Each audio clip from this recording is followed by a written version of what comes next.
Aqui é o Tourcast? Sim, senhor. Para que lugar deseja viajar? Surpreenda!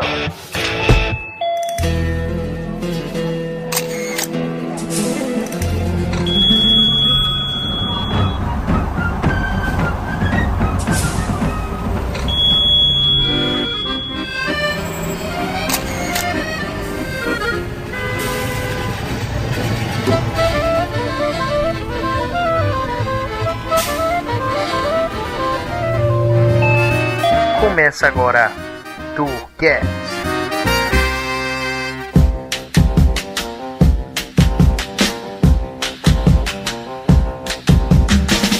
Olá, senhoras e senhores, sejam bem-vindos a mais um Tourcast, um oferecimento da Infinity e Redcars Turismo. Você sabia que a Infinity Redcars tem as melhores soluções de viagens e turismo de negócios para sua empresa? Pois é, as grandes corporações têm agências de viagens que ficam alocadas nas empresas para dar todo o suporte às viagens dos funcionários que estão a trabalho pela empresa, reservas de passagens, hospedagem, locação de veículos. Com isso, a empresa fica livre para tocar o seu negócio, pois há sempre uma agência de viagens cuidando de toda essa logística. Mas e quando a sua empresa é de pequeno ou médio porte? Quem é que cuida disso? Geralmente, você, empresário, realiza essa tarefa ou desloca um funcionário para ficar pesquisando passagens de hospedagem. E mais, depois fica tendo um baita trabalho para fazer o reembolso dos funcionários. Que tal você deixar essa tarefa com a Infinity? Pois é, aqui nós pesquisamos passagens, hospedagens, locação de veículos, chip de telefonia nos Estados Unidos e na Europa, tudo para que a sua empresa possa se deslocar sem burocracia para a viagem de negócios. E quanto custa tudo isso para a sua empresa? Nada. Pois é, quem paga as agências de viagem são os fornecedores, pois nós vendemos para eles. Então você está esperando o quê, amigão? Vai continuar a perder o tempo precioso do seu dia fazendo pesquisas de passagens de hospedagem e deixando seus negócios de lado? Para com isso, procure por nós da Infinity e Redcars. Entre em contato conosco e saiba mais através de contato@infinity.tour.br. Nosso e-mail está no contato aí no link do post deste Tourcast. Você já ouviu falar em Pilates? Pois é, vou citar para vocês quais são os benefícios do Pilates para as pessoas que querem escalar. O Pilates é uma técnica atualmente muito conhecida que pode potencializar o esporte escalada nos seguintes aspectos. Ele melhora a força dos membros superiores, são os braços, mais flexibilidade corporal, redução de risco de lesões esportivas, ganho de força corporal e ganho de equilíbrio, além de você conseguir treinar sua respiração, que vai potencializar a resistência durante essa atividade.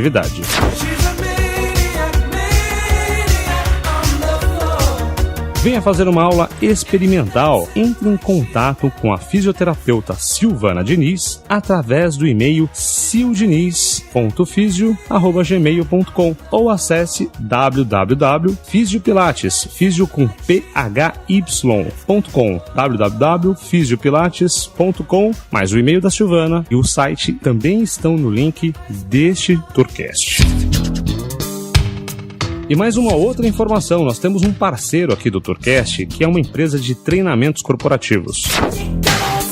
Já imaginou usar técnicas de artes como o teatro para treinar o time da sua empresa? A BrainBridge desenvolve a sua equipe nas principais competências comportamentais: liderança, trabalho em equipe, motivação e criatividade. Tem como grande diferencial utilizar elementos artísticos em seus treinamentos: teatro, a dança, a música, palestras interativas e workshops com o melhor resultado para sua empresa. Gostou? Quer saber mais? Liga para eles através do 011 3858 9379 ou entre em contato através do site, através do www.brainbridge.com.br. O telefone e o site também estão no link do post deste Tourcast.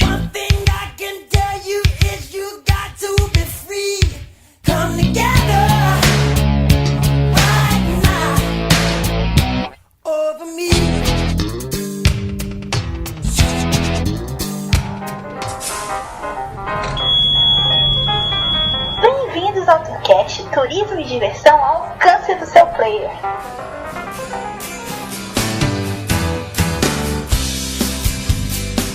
E tem uma novidade, tem uma leitura de e-mail. O nosso apelo funcionou, né, para que os ouvintes do Tourcast possam nos mandar uns recados, mandar e-mails, pra gente até saber, né, como é que tá as nossas informações e como é que vocês estão recebendo isso. E a gente recebeu aí um e-mail muito legal do Paulo Victor Gomes, que eu vou passar aqui pra vocês. Olá, Samir, meu nome é Paulo Victor Gomes Novaes, tenho 25 anos e sou professor universitário. Sou capixaba e há 8 anos vim morar em Vitória. Achei o programa fantástico, porque assim como os participantes, sou um entusiasta com a nossa terrinha. Tecnicamente falando, sou suspeito por não reclamar dos barulhos da padaria. Peço desculpas, a gente fez aí um processo, né, que tinha muitos ruídos, espero que as informações não tenham sido comprometidas nesse Tourcast, ou tanto, né. Achei algo bastante natural e descontraído, não me incomodou em nada. Nos últimos anos visitei todos os pontos mencionados no cast, se não me engano. Claro que eles não falaram de todos, mas cumpriram bem o seu papel. Olha aí, meninas do Mochilando com Elas, meu amigo Renan. Sobre a vida noturna, ressalto que, de fato, Vitória e seus arredores não possuem casas de shows monumentais, como as famosas do eixo Rio-São Paulo, embora contamos com o famoso Triângulo das Bermudas aqui em Vitória. Trata-se de uma parte de um bairro nobre, a Praia do Canto, com diversos bares, restaurantes e petiscarias bacanas, além de algumas casas noturnas, mas na boa, não me sinto muito atraído pelos locais badalados, dos ambientes fechados, e vai ser sempre assim, uma música eletrônica estourando ou pocando, como se diz aqui no estado, e um bocado de gente tentando se locomover em meio à multidão. Enfim, muita figuração e pouco prazer. Assim como o Renan e as meninas do Mochilando com Elas, prefiro contemplar coisas mais naturais e com uma pitada de aventura. No mais, parabéns pelo cast, continue espalhando a palavra. Um abraço, Paulo Victor Novaes. Paulo Victor, muito obrigado pela sua audiência. A gente espera cada vez mais melhorar aí as informações e também a nossa captação de áudio. E não só isso, também faço aí um jabá, né, para que você possa acompanhar o blog do Mochilando com Elas, né, que é uma coisa bem legal de ver a mulherada capixaba aí colocando a mochila nas costas e indo desbravar não só o estado, mas vários outros destinos. E também o Renan, que é o host do podcast Na Trilha, que nos ajudou e passou essas informações. É um podcast que eu particularmente escuto e aprecio bastante, tá certo? Aproveita aí que você já tá ouvindo a gente. Tem também o Despachados, que também fala sobre viagens, dicas de economia, de viagem, de planejamento, destinos, que é bem legal de se ouvir. Valeu pela sua audiência e pode continuar nos escrevendo. Se você quer o seu e-mail aí publicado, assim como fez o Paulo Victor, manda um e-mail pra gente através de contato@infinity.tour.br ou manda pra gente uma mensagenzinha lá na página do Facebook, ou se você quiser, você pode mandar também um comentário no iTunes. Se colocar umas estrelinhas lá, a gente vai ficar muito feliz de receber as suas estrelas como um feedback do trabalho que a gente vem produzindo aqui pra vocês, tá certo? Valeu!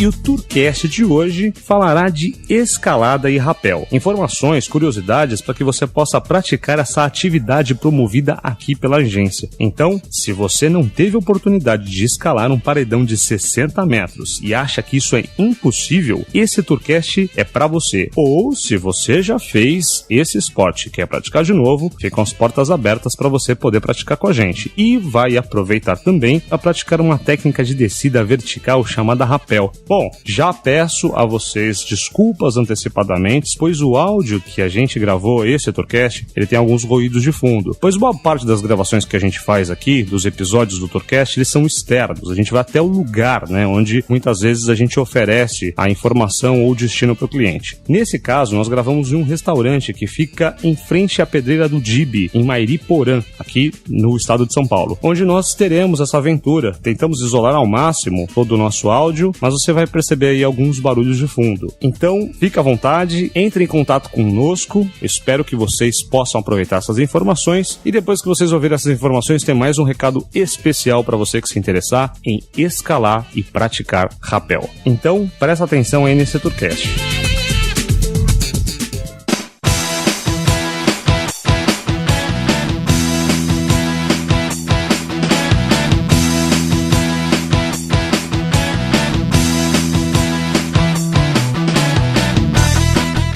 senhoras e senhores, sejam bem-vindos a mais um Tourcast pela Infinity e Redcast Turismo. Meu nome é Samir, hoje a gente vai falar sobre escalada e sobre rapel. Olá, meu nome é Davi e eu sou escalador, pratico técnicas verticais, sou guia de turismo e tô aqui para escalar esse tema junto com o Samir. Davi, pra gente começar a abrir esse Tourcast, vamos lembrar que o objetivo do Tourcast é sempre falar de turismo, né? E o turismo envolve uma série de coisas que tem a ver com intermediação entre serviços profissionais e visitas em lugares de atração, que tem a ver com visitação, né, de lugares, de pontos históricos ou esportivos ou de lazer. Escalada e rapel, ele é um esporte, ele é um lazer? O que é a escalada e o que é o rapel? A escalada e o rapel, ela estão dentro de um conjunto de técnicas verticais, técnicas para se trabalhar em altura, que surgem como um esporte, uma ferramenta para exploração de montanhas, né? Então está dentro do conjunto do montanhismo, que envolve o trekking, né, as trilhas, caminhadas.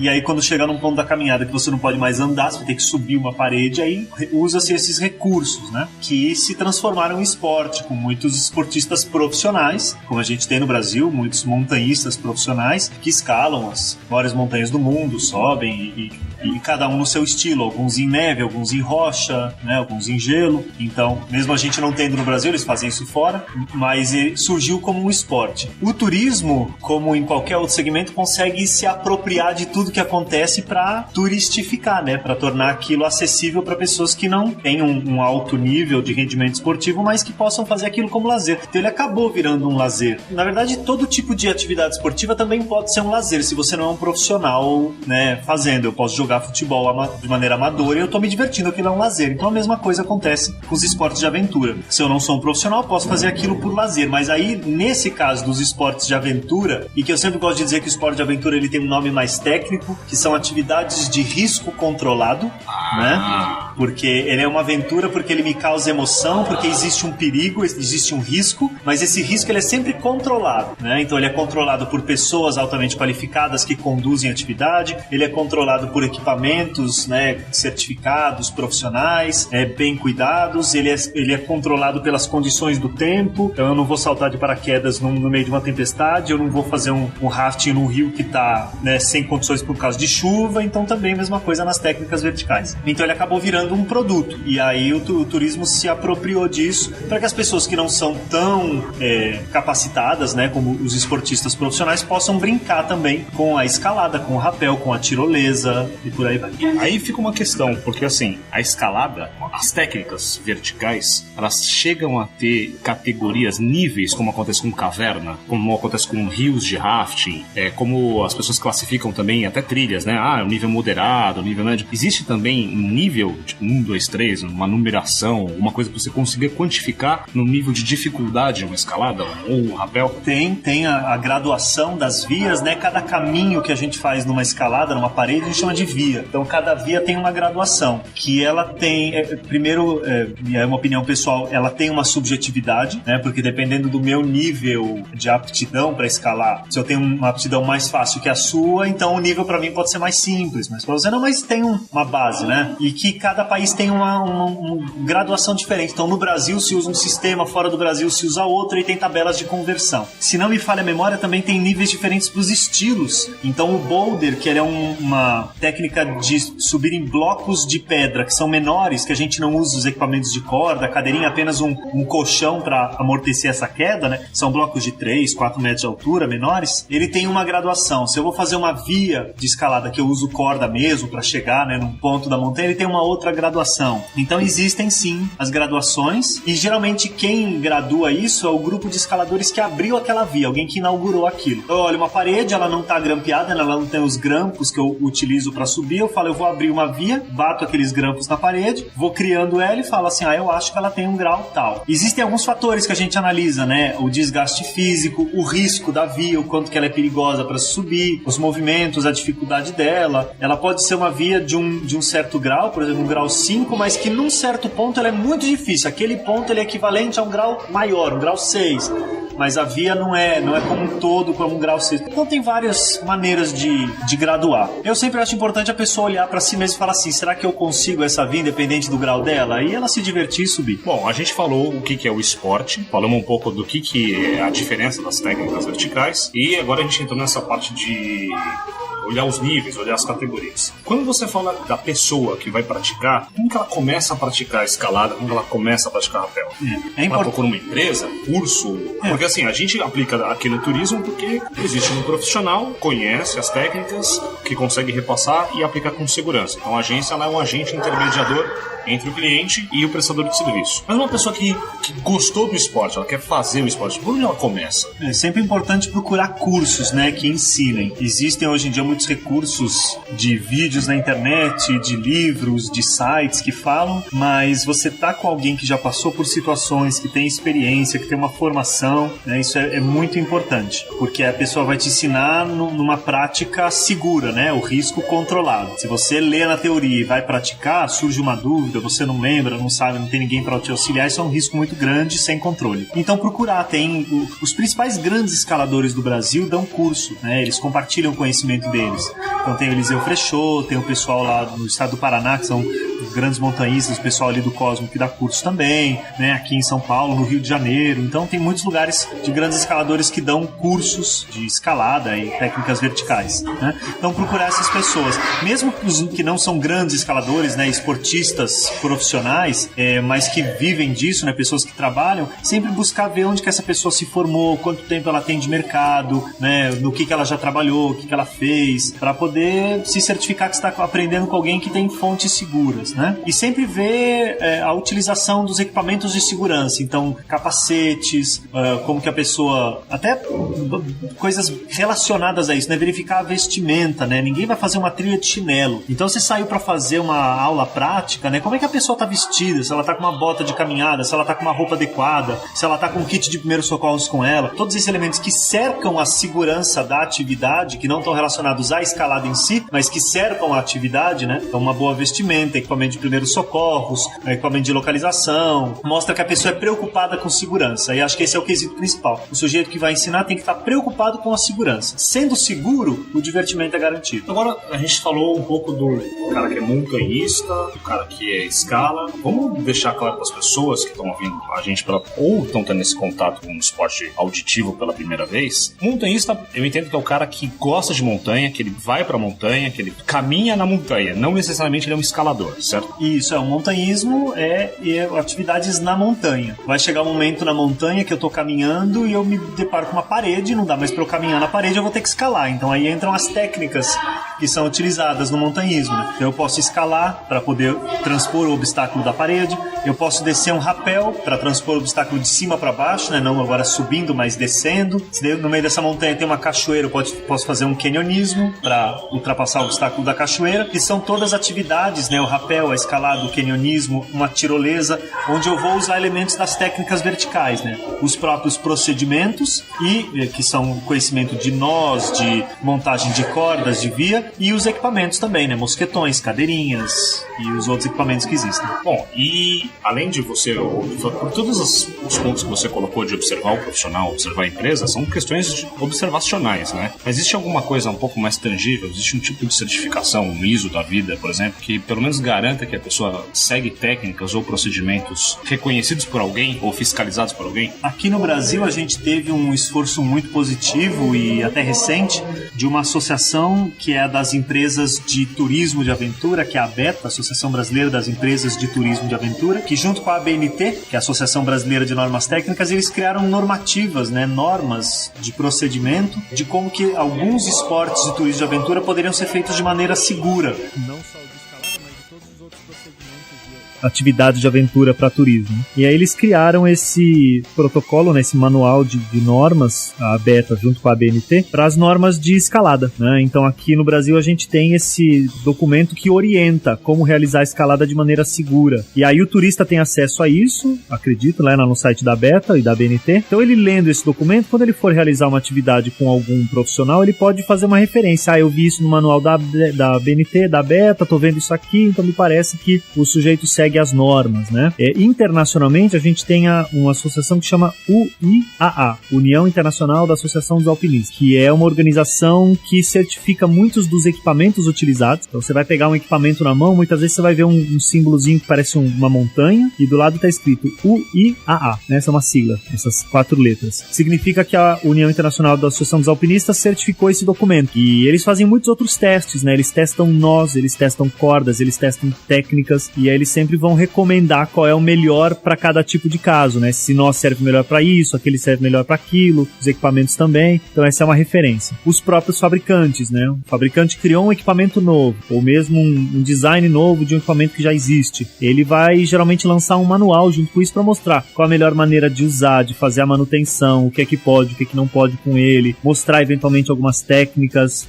através de gráficos, desenhos. E isso também é um tipo de jeito de mostrar procedimento. Agora vamos falar um pouco do destino, para onde a gente pode levar o turista para ele poder ter esse tipo de experiência. A gente que está aqui em São Paulo, a proposta é trazer o turista para fazer técnicas verticais, tanto de ascensão quanto de descida.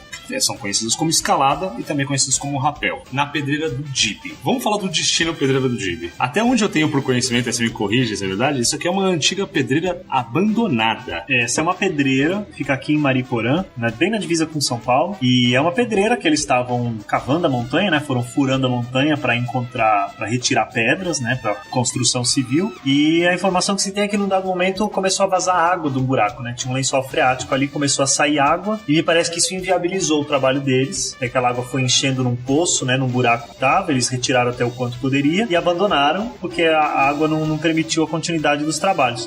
E aí vieram os escaladores, começaram a explorar o lugar, viram que aquilo, né, era uma grande possibilidade de parque de diversões de escalada, né, porque estava pronta, né, aquela rocha irregular para poder subir. É um lugar fácil de chegar, porque a gente chega de carro, né, então não tem que fazer trilha pertinho de São Paulo. Então isso é uma facilidade, né? Fora que ele fica lado a lado também com uma das entradas do Parque da Cantareira, que a gente tem feito alguns trabalhos lá, tanto no núcleo da Pedra Grande, para você conseguir ter uma visão diferente da cidade de São Paulo, como no que a gente tem explorado também no núcleo Cabo Sul, mas ainda tem outros 2 núcleos, e aqui a pedreira, na entrada de Mariporã, fica perto de um deles, né? Fica perto do núcleo engordador, que é onde tem o reservatório ali da Cantareira, né, de água. Então muita gente divide o dia às vezes, né, passa metade do dia na pedreira, depois vai se refrescar ali numa trilha, nas cachoeiras que tem lá, porque o núcleo engordador também é um núcleo rápido de visitação, né? Você não gasta o dia inteiro, as trilhas são curtas, então dá pra dividir o dia nessas 2 visitas. Então a pedreira tá bem incrustada mesmo dentro da Serra da Cantareira, né? A gente tá bem no meio da Serra da Cantareira, na pedreira. Tem essa pedreira aqui do Dibe Mariporã, se afastando um pouquinho mais pela Fernão Dias, a gente vai ter ali na Pedra Grande, que o pessoal faz muito voo livre, ali também tem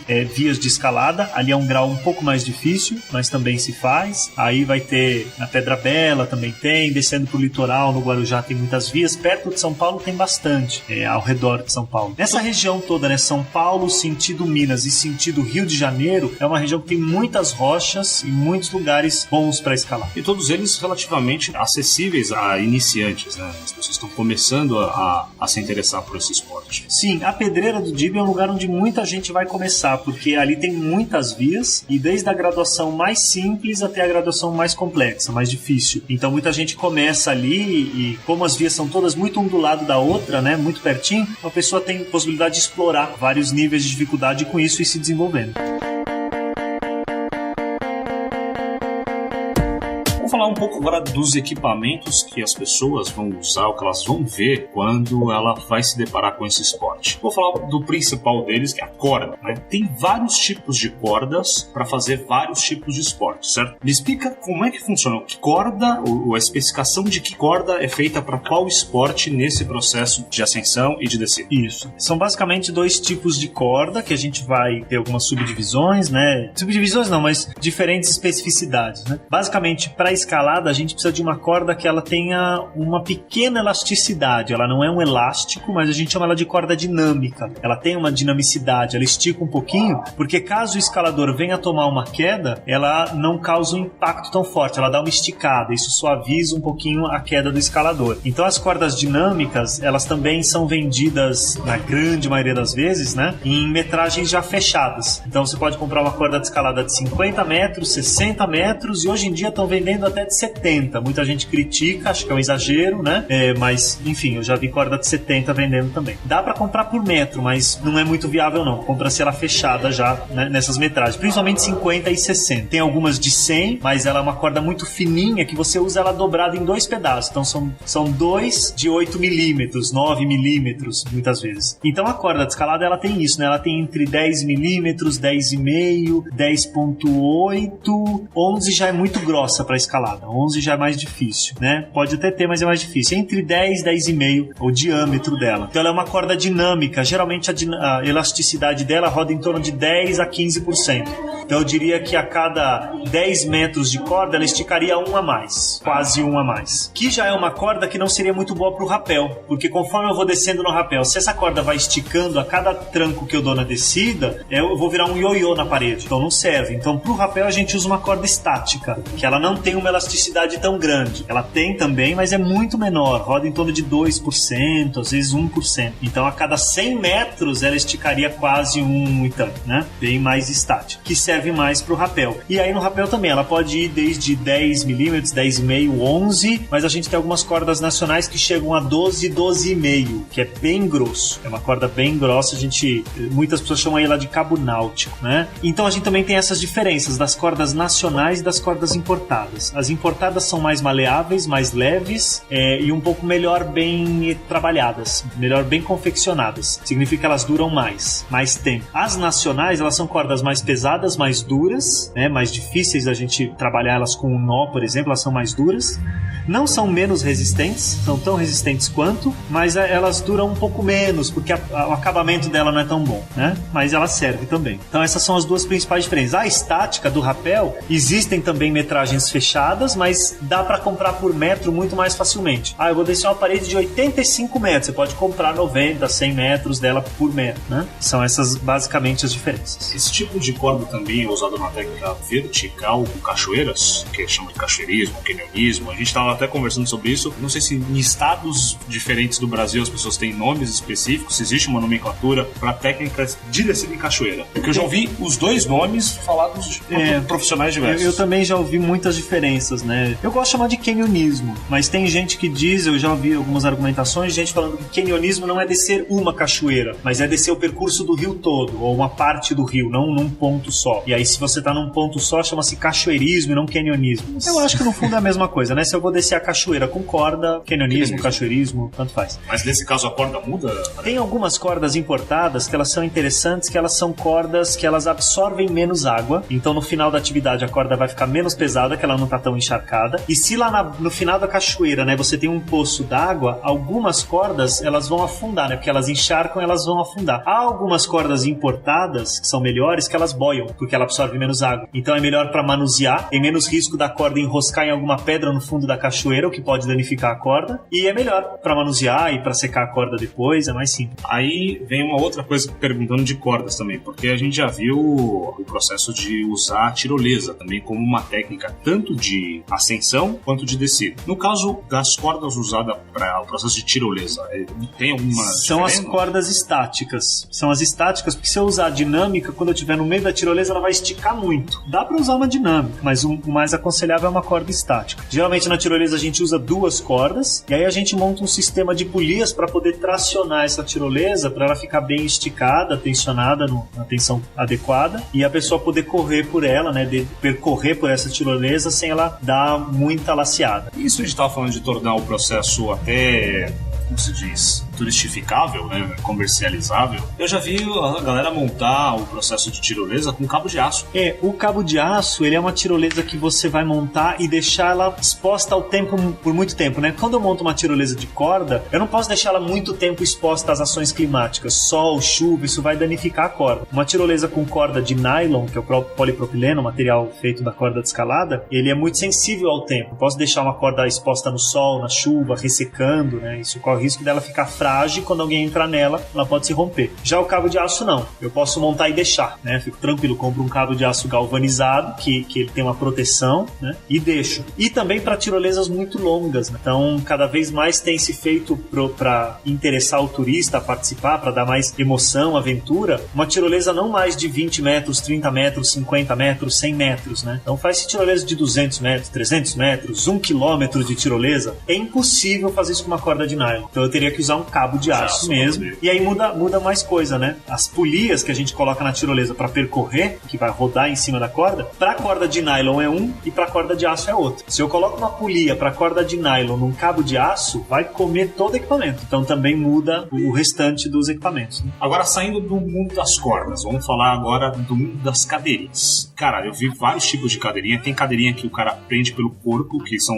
acho que a construção civil usa muito essa. Tem umas cadeirinhas mais finas. Tem vários tipos de cadeirinhas, né? Vários modelos também para várias atividades. Então, se eu vou fazer uma atividade em água, canionismo, cachoeirismo, é legal ter uma cadeirinha como aquelas de fita, que são só fitas que prende, porque a hora que molhar não vai encharcar, né? A fita, ela absorve menos água.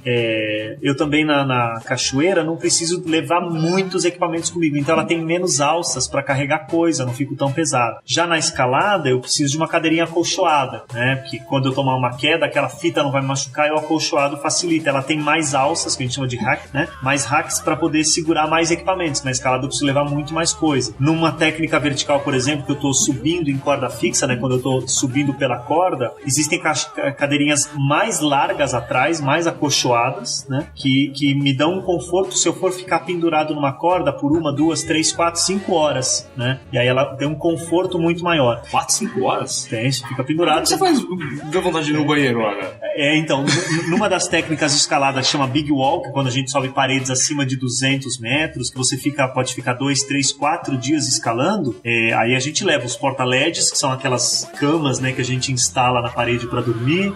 Você leva uns potinhos para você poder depositar suas necessidades fisiológicas. E sobe com eles até o final? Sobe com eles até o final para depois jogar fora, né? Sobe com a comida, sobe com tudo. São escaladas que demoram dias, e os escaladores que fazem isso chegam a perder 5, 6 quilos por dia, né? Porque é um esforço muito grande. E aí a comida que se leva também são comidas altamente ricas em proteínas, né? Para poder repor tudo isso. E esses sim, então, são os escaladores de alta performance.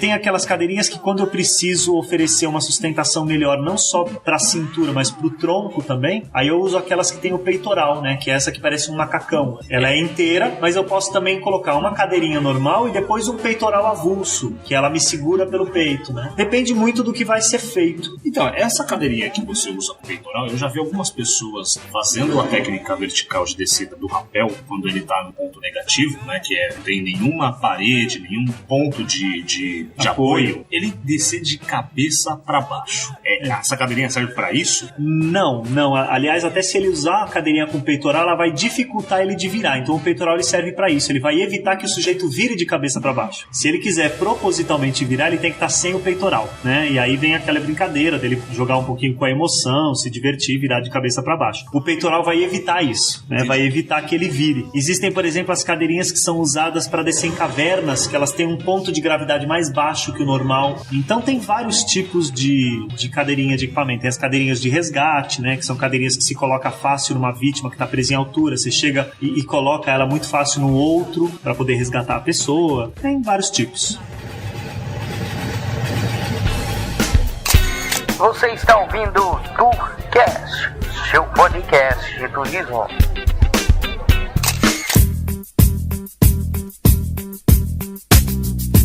Agora vamos falar dos outros equipamentos que nem todo mundo conhece. Porque a cadeirinha acho que é muito visível, muito visual, as pessoas já viram. Corda, talvez elas não conheçam as diferenças, nunca tenham visto, mas também sabem o que é. Agora vamos falar dos outros equipamentos, que um deles aí, vamos falar do mosquetão. Eu já vi 2 tipos de mosquetão vendidos. Um de aço, que ele é pesado, e o outro acho que é fibra de carbono. É isso mesmo? A gente chama ele de duralumínio, né? Ele é um material muito leve. O de aço, ele pode ser mais usado para eu fazer uma ancoragem, onde eu vou prender as cordas, que tem que ser muito resistente. E aí, se esses mosquetões de aço vão aguentar 7, 8, 10 toneladas, né? A gente chama de kilonewtons, mas equivalente a tonelada. E os de duralumínio vão aguentar um pouco menos, vão aguentar 3, 4, 2, né? 2,5, a média de 2,5, 3. Muito suficiente para suportar. Muito suficiente, isso. Os de aço também são usados para trabalhos industriais, porque o cara chega com o carro numa indústria, né? Monta aquilo e faz o trabalho em espaços confinados, coisa assim. Na montanha, se eu for levar 10 mosquetões de aço, é um peso muito grande. Então eu tenho que fazer a trilha com eles, tenho que caminhar com eles, né? Então o duralumínio, cada, sei lá, vou chutar aqui no peso da mão, né? Mas cada 5 mosquetões de duralumínio pesa 1 de aço. Caramba, é nesse nível? Ou um pouquinho mais, é bem pesado. E a resistência para uma prática esportiva é muito suficiente o de duralumínio, né? Os mais leves. E eu vi muito desse negócio, se você deixar cair, por exemplo, um de duralumínio, você tem que jogar o equipamento fora. Isso é mito, é verdade?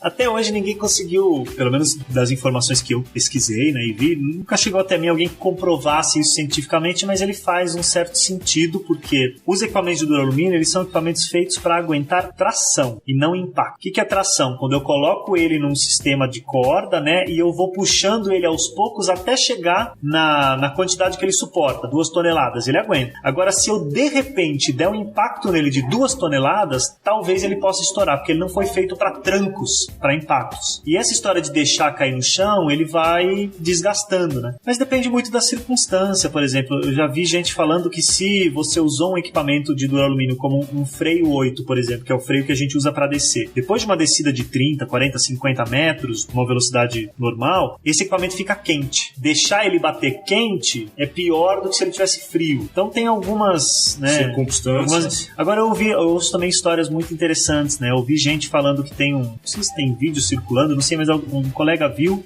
o dono de uma fabricante, chama Petzl, ele pegou um 8, né, da empresa dele, mostrou ali um espaço, né, fez uma descida muito rápida, esquentou o equipamento, jogou ele no chão, pegou, foi e desceu de novo para mostrar que o equipamento é seguro, né?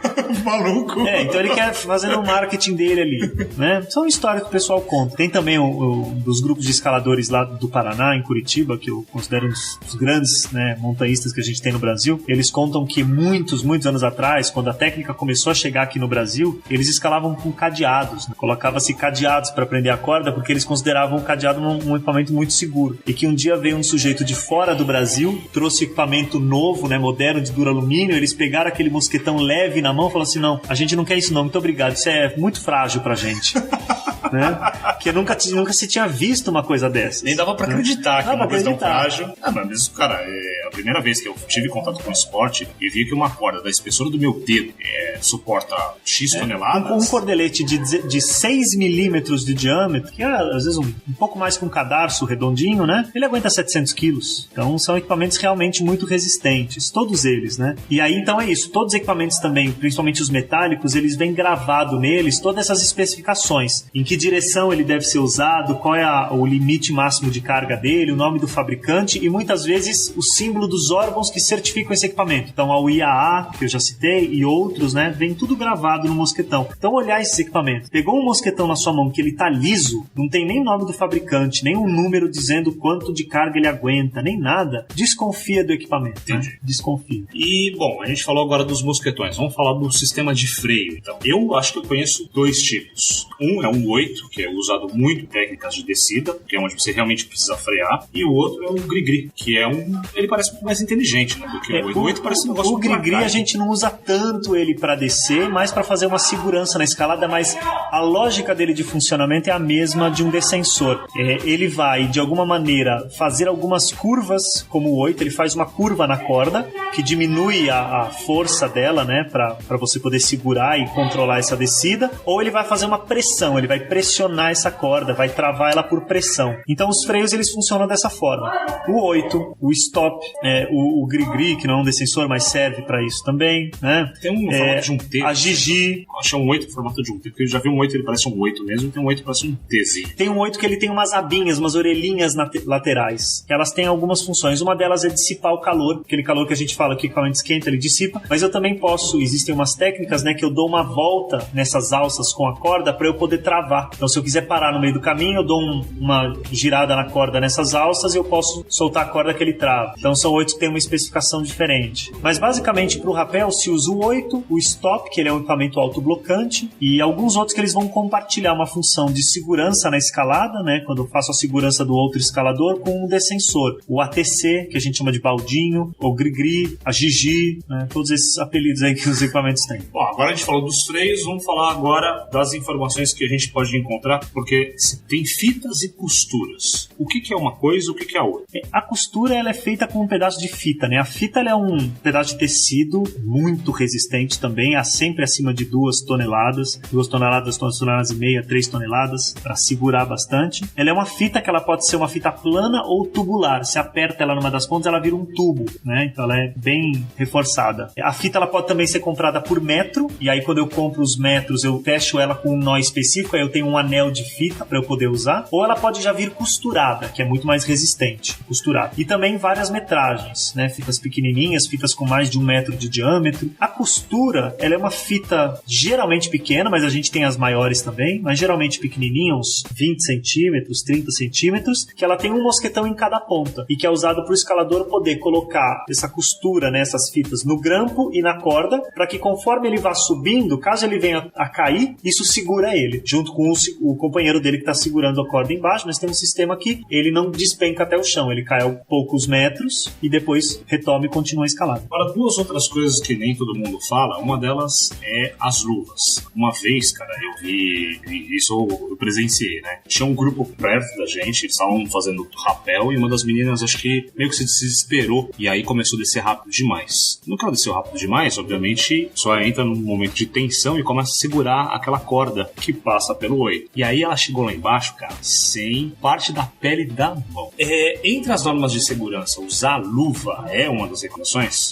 Pro rapel, ela é muito importante, né? Porque a gente vai controlar a descida desse freio 8, por exemplo, com a mão. O que o freio 8 faz? Ele vai diminuir o meu peso. Se eu tentar me segurar na corda sem freio nenhum, só com as mãos, é muito difícil. Eu não tenho força para isso, pelo menos não para uma descida tão grande. O freio 8, ele vai diminuir o meu peso e eu vou conseguir facilmente com a mão ir liberando a corda para eu poder descer. Vai chegar uma hora que o atrito dessa corda com a mão, ele é grande, então a gente usa luvas. Essas luvas que vendem em casa de construção, de raspa de couro, elas servem, né? Mas tem umas luvas mais específicas. Mas ela é importante porque a gente vai descendo, assim como a corda atrita no equipamento e deixa ele quente, imagina isso na sua mão. Então ela protege bastante. Na escalada, a gente precisa de uma sensibilidade nas mãos para sentir a rocha. Então não se recomenda a luva, a não ser em algumas técnicas como a de Big Wall, que eu falei, aí o pessoal usa, mas também porque tem outros equipamentos específicos. Mas no esportivo, né, numa atividade turística, não se usaria luva na escalada, mas sim, muito necessário no rapel. Aí a segunda coisa é pó de magnésio, que é o mesmo que se usa com os esportistas que a gente vê em ginástica olímpica. Isso, é o mesmo carbonato de magnésio, que ele vai ajudar a secar o suor das mãos na escalada. Então eu vou cansando, a adrenalina vai vindo, o sol batendo, as mãos soam, e para que eu tenha uma aderência boa na rocha, então a gente usa o pó para secar as mãos. E aí a gente vai secando e subindo. E que é o mesmo usado pelos esportistas olímpicos, sim, né? Que é para eles poderem ter uma aderência boa na palma da mão. Eu acho, agora deu pra gente ter uma visão geral de todos os equipamentos usados no que é esse esporte chamado escalada e rapel. Faltou algum? Eu frisaria a importância do capacete. Não, então, agora vamos entrar num bloco que são as técnicas,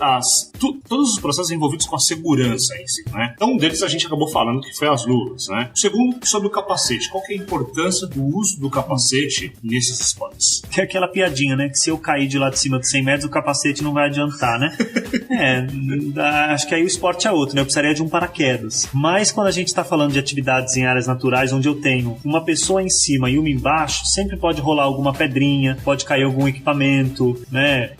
Enfim, então é importante a gente se resguardar desses pequenos objetos que uma pedrinha, né? Falando de uma bolinha de gude caindo de 50 metros, lá embaixo ela vira um carro, né? A força dela, o impacto. Então um capacete bom, ele é bem importante. O capacete dessas grandes marcas que fabricam os equipamentos de escalada, dizem os fabricantes, né? Que eles aguentam impactos de toneladas também. Não sei se o seu pescoço aguenta, mas o capacete sai inteiro. Mas ele é muito importante. Para mulheres e homens também, principalmente, que tem o cabelo comprido, né? O capacete te possibilita fazer um coque e guardar o cabelo dentro do capacete. Porque se eu estiver fazendo um rapel com o cabelo solto e o meu cabelo entra dentro do freio, ele vai entrar entrar dentro daquelas curvas que a corda faz em volta do equipamento. E ele vai comendo e vai puxando o meu cabelo, podendo arrancar o couro cabeludo. Então ter cuidado com isso, de prender o cabelo, o capacete ajuda. Descendo numa cachoeira, pode vir um galho de alguma árvore, alguma coisa que vem com a força da água, o capacete ajuda. É importante o capacete, né? Um capacete que esteja bem preso na cabeça, não folgado, bem preso. Sempre um equipamento importante. Capacetes e luvas. Roupa, tem alguma recomendação de roupa? Porque a gente já falou logo no comecinho do Tourcast, fala, pô, tem pessoa que faz de chinelo e tudo mais. Então, sempre calçado fechado. Calçado fechado, bem fixo no pé. Para escalada a gente tem os calçados específicos, que são as sapatilhas, mas que para uma brincadeira, alguém que vai fazer por um dia de lazer, não é tão, né, necessário uma sapatilha de escalada. Se tiver, melhor, mas se não tiver, também não tem. Não é um risco de segurança. É uma dificuldade maior para subir a parede, mas não é um risco de segurança. Mais calçado fechado, bem fixo no pé, principalmente pro rapel, né, não descer de chinelo, não descer de calçado aberto. Uma calça ou uma bermuda que te dê mobilidade para abrir bem as pernas, fazer bastante movimento, subir bem as pernas, né? E blusa, sempre, né? Usar uma camisa, tomar um cuidado de que na parte da frente que a camisa esteja bem enfiada dentro da calça, porque assim como o cabelo pode entrar no equipamento e ser preso, uma camiseta também pode. Então tomar um cuidado de colocar bastante a camiseta para dentro da calça, né? Não deixar ela folgada, para ela não enroscar no equipamento quando estiver fazendo um rapel. E basicamente os equipamentos são esses, né? Tem alguma história que a gente pode colocar de curiosidade ou alerta nesse cast? É muito importante ficar alerta com a nossa curiosidade, né? Então sempre que alguém estiver operando uma dessas atividades, principalmente de rapel, escalada também, então se alguém está operando uma atividade de escalada, evitar de ficar embaixo onde está o escalador. Rocha quebra, é dura, mas quebra, né? Então alguém pode segurar numa rocha que está mais solta e na hora de subir essa rocha desprender. Quem está embaixo pode se machucar. Então sempre observar o outro que está escalando numa certa distância, né? Nunca ficar bem embaixo dele. Mesma coisa o rapel, né? A gente tem a saída do rapel lá de um ponto alto, né? Eu tô no alto e quero ir para baixo. Nunca ir até a borda sem estar preso em nada. Então verifica também se a empresa que está operando, se ela tem uma corda de segurança onde alguém pode se prender. Você pode colocar uma cadeirinha, uma fita, um mosquetão, se prende nessa corda de segurança para você chegar na beirada e tirar uma foto do colega e coisa assim. Mas nunca chegar sem equipamento. E verificar o comportamento das pessoas que estão trabalhando. Se elas permitem que alguém chegue na borda sem equipamento, é um sinal de negligência. Agora, se a pessoa se preocupa, fala assim, olha, não chegue na borda, é proibido, ela chama a atenção de quem vai, você percebe que a pessoa ela tem um senso de responsabilidade maior. Então isso é muito importante. A segurança ela é fundamental para não estragar o dia de ninguém.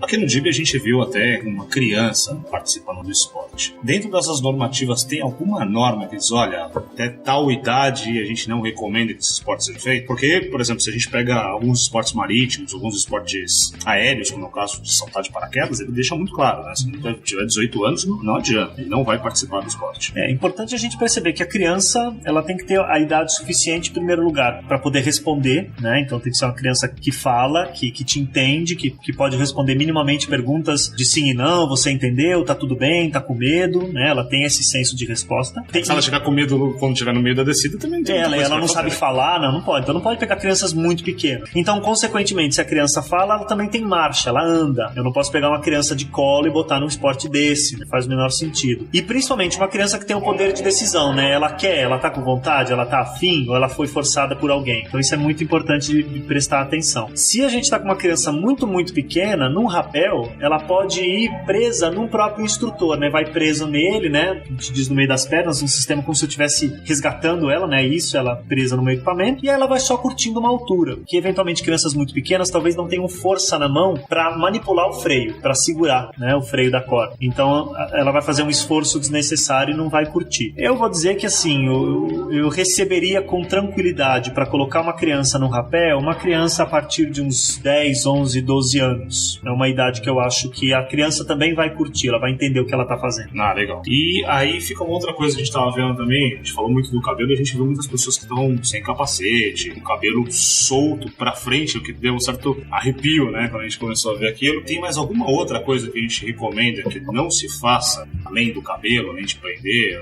do vestimento? Tem mais alguma outra coisa que a gente deixou passar? Tem coisas muito importantes que é não ter um excesso de confiança, né, porque a confiança ela é bom, mas o excesso de confiança faz você perder o medo, e o medo é fundamental fundamental.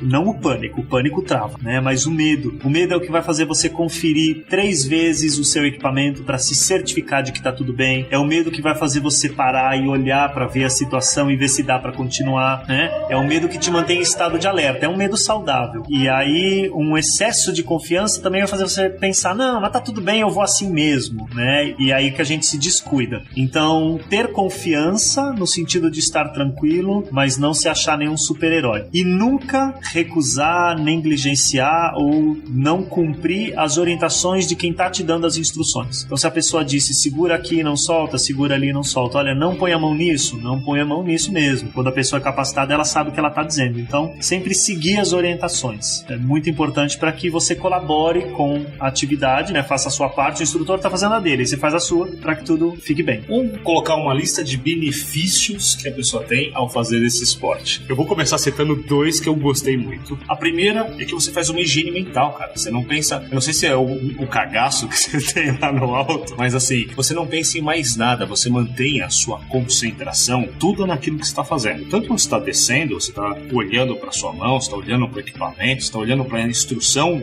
da pessoa que está fazendo a sua segurança, e para escalar também. Você fica com a sua atenção, onde que eu vou colocar minha mão, para onde vem o pé, e eu não penso em mais nada, cara. Então, um dos benefícios que eu posso citar é que você esquece de qualquer outra coisa. O segundo deles é que você sempre tem paisagens absurdas, né? A gente vai colocar algumas fotos, pelo menos aqui da pedreira, para as pessoas terem um pouco de noção, mas todos os lugares, eu acredito que onde você vai fazer escalada, a sua visão que você tem no alto, né, é uma outra higiene mental, né? Tem outros benefícios que a gente consegue colocar. Tem a contemplação da paisagem, né? A gente busca isso no turismo, a gente vai para ver paisagens bonitas e diferentes. Essa higiene mental, né, ele é um descanso mental, ele é uma busca por uma concentração, então isso estimula a concentração, isso é muito bom. Tem também a sensação de superação, né? Eu não achava que eu conseguiria fazer isso e de repente eu consigo voltar de uma via de escalada, né? Subir, chegar no final, chegar no chão, olhar de volta para a parede e pensar, nossa, eu consegui isso, né? Ou num rapel, descer um rapel muito alto, depois ver tudo aquilo que você desceu. Então tem essa superação que ela é muito importante. Tem a própria adrenalina, né? Porque é um risco controlado, mas é um risco, então eu fico sempre nesse estado de alerta, e essa adrenalina que depois traz a epinefrina, né? Que te traz aquela sensação de relaxamento gostosa. Então isso é muito bom, né? Produzir esses hormônios, essas sensações no corpo, isso traz um bem-estar muito interessante, né? E o contato com a natureza, né? Que tá junto com as paisagens. O esporte em si, a gente faz força, né? A gente caminha, a gente faz atividade física. Tudo isso são benefícios. E homens e mulheres podem fazer a prática desse esporte, sabe? Homens e mulheres, assim, não tem diferença, né? E cada um vai ter a sua vantagem e desvantagem. Via de regra, mulheres, elas têm uma flexibilidade maior, homens às vezes vão ter uma explosão de força um pouquinho maior, mas a gente tem grandes escaladores, mulheres e homens, os dois fazem super bem. Maravilha. Bom, agora a gente vai começar a fazer um convite para você fazer esses esportes com a gente. Presta atenção, porque a gente vai colocar no ar algumas datas, algumas agendas, para que você possa conhecer o destino aqui, que é a Pedreira do Tibi, e depois, ao longo de 2016, a gente vai colocar uma série de outras saídas para você não só ouvir sobre esse esporte, mas ir aqui com a gente para praticar esse esporte. Então se liga só, porque eu vou colocar as datas que você vai vir para conhecer. O Davi e eu e toda uma equipe estarão à sua disposição para que você tenha a melhor experiência turística quando a gente fala de escalada e rapel. É isso aí, vem curtir com a gente um pouquinho de altura.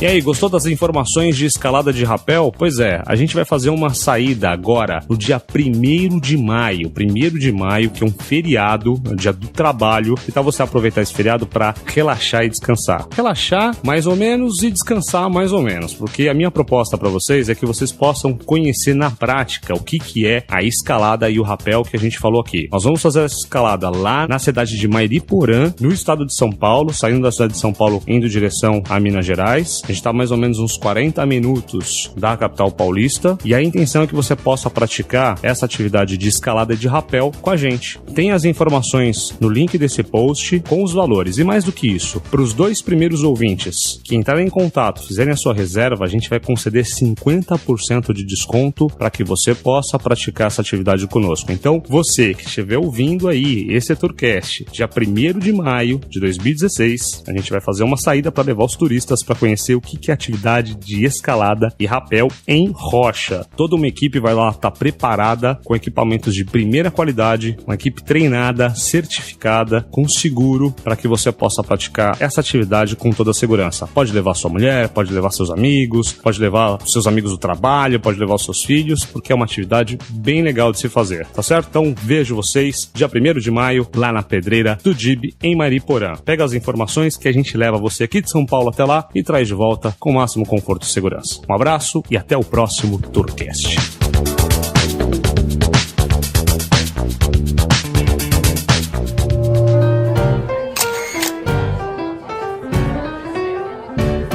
O Tourcast agradece a preferência e esperamos que voltem a viajar conosco.